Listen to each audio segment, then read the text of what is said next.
Okay, I'm changing a spigot for my buddy, and I removed the old one. And the diameter of the hole is too small for the replacement. I'll show you some of the footage from that here in a second.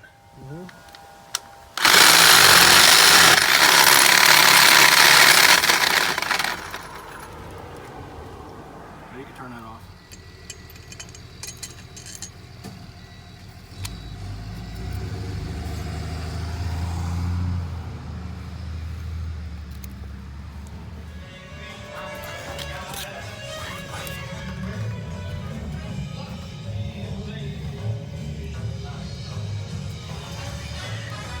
Not an easy access.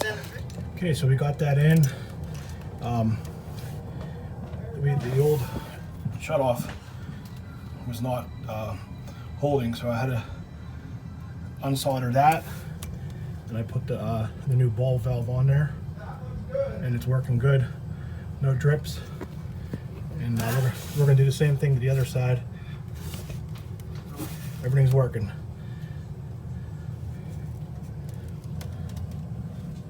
I don't see any drips and leaking. There's just one. Put a couple Tapcon screws in there.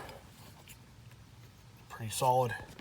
And then we're gonna pack that with some putty or silicone. And it should be pretty good.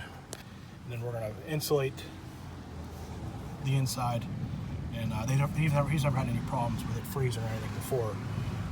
It just said it was leaking. There's no drip. We're good here. Got one more to do. I also wanted to mention that I soldered on the elbow.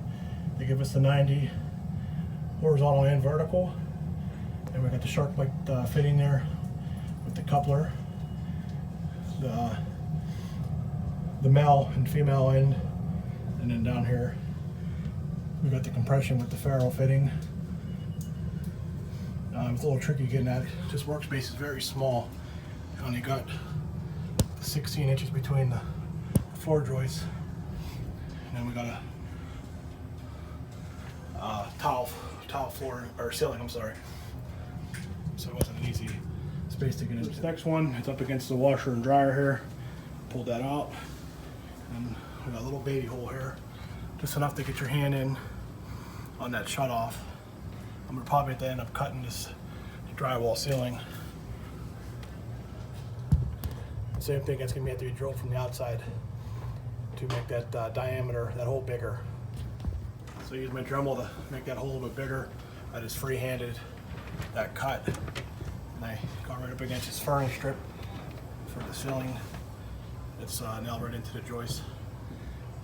Pretty much the same thing we got going as the other spigot. I just had to watch. We got plumbing and we got wire here. Actually, that's PEX. That's not even wire.